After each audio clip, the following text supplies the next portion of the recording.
If you're about to buy the iPhone 17e today, pause. A fresh leak says Apple has already locked the iPhone 18e's design, and the upgrades sound big enough that the 17e could feel old fast, not slightly behind. Old? And the craziest part is Apple usually tweaks designs right up to the deadline, but this time, the 18e is reportedly finalized way early. So here's the deal. The iPhone 17e just launched last month. Reviews are calling it a solid value, and for a lot of people, it is. But if these rumors are accurate, Apple's about to pull a classic move. Make the next budget iPhone the one you actually should have waited for.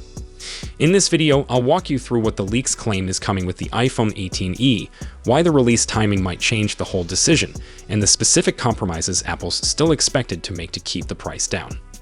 And a quick reminder, this is rumors and leaks territory.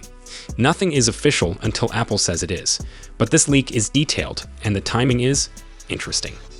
First, the headline. Multiple leak sources are saying Apple has already finalized the iPhone 18e's design. That matters because it usually means two things. 1. Fewer last-minute changes. 2. Fewer first-gen surprises. Instead of Apple experimenting and rushing something out, the 18e is expected to be a smoother, more polished phone built to last years. And if Apple truly isn't shoving risky new hardware into this model, that's exactly how you get a phone that ages well. Now the release timing is the part a lot of people are missing. There's a strong rumor Apple is shifting to a staggered iPhone 18 cycle. The Pro models and the rumored iPhone Fold could launch late 2026, like normal. But the standard iPhone 18 and the iPhone 18e, those might not show up until spring 2027. If that happens, Apple gets a fresh mid-year launch, the 17e gets more time as the current budget iPhone, and you might be stuck deciding between buying now or waiting longer. So is the wait worth it? If the internals land anywhere near these specs, the answer for a lot of people is yes. Because the biggest rumored upgrade is the chip. The iPhone 18e is expected to get the A20 Bionic, and the key rumor here is that it's Apple's first 2nm chip. If you don't care about the number, here's why you should: efficiency and heat. A smaller process typically means better power efficiency and better thermal management. So you're not just getting more speed, you're getting smoother performance that doesn't cook the phone and better battery life under load. That's the difference between a phone that feels fine today and a phone that still feels fast in 2029. And it doesn't stop there. Leaks suggest 12 gigs of RAM could become the new standard on the 18e, largely to support Apple Intelligence 2.0.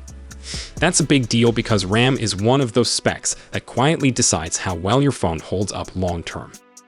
If you're the kind of person who keeps a phone for 4, 5, or 6 years, 8GB on the 17e might be the thing that ages first. Background apps reloading, heavier on-device features, future iOS updates, that stuff adds up.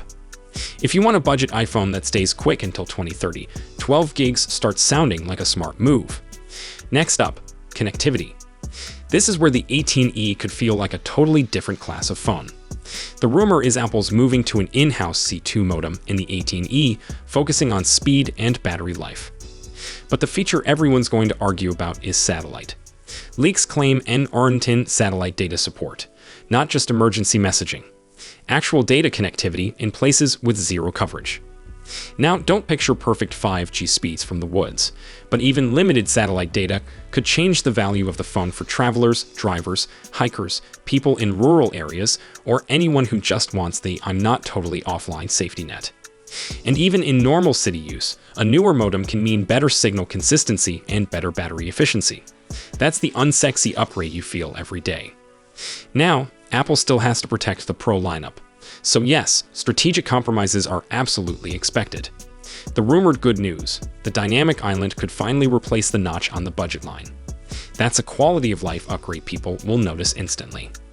But don't expect Pro Motion. The 18e is widely rumored to stick with a 60Hz display. No 120Hz, probably no always-on display, and likely no big camera jump like a triple lens system.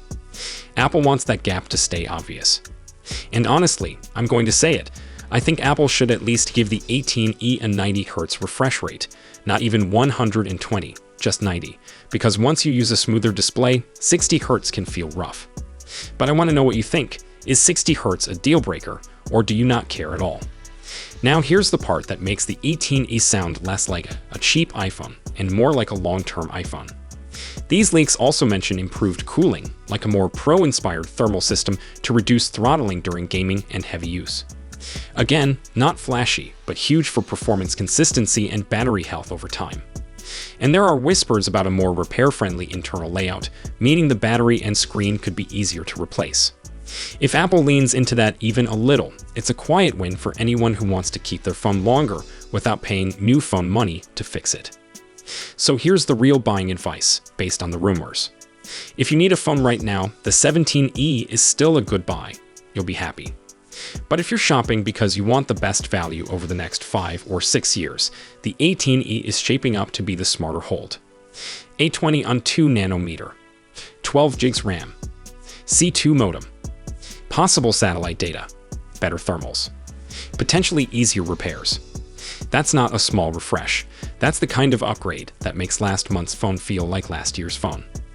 I want to hear your take. Would you buy the iPhone 17E now since it's available, or would these leaks make you wait for the 18E? Comment 17E if you're buying now, or 18E if you're waiting. And tell me this too, should Apple add 90Hz to the budget iPhone, or is 60Hz fine at $599? If this was helpful, hit like, subscribe, and turn on notifications, because the next wave of iPhone 18 leaks is going to get even louder. If Apple really has the iPhone 18E design locked already, that's a signal they're aiming for a clean, stable upgrade cycle, and the specs being rumored sound like a serious leap where it actually matters: performance, efficiency, and longevity. I will keep tracking these leaks as they develop, and I'll see you in the next video. Peace out.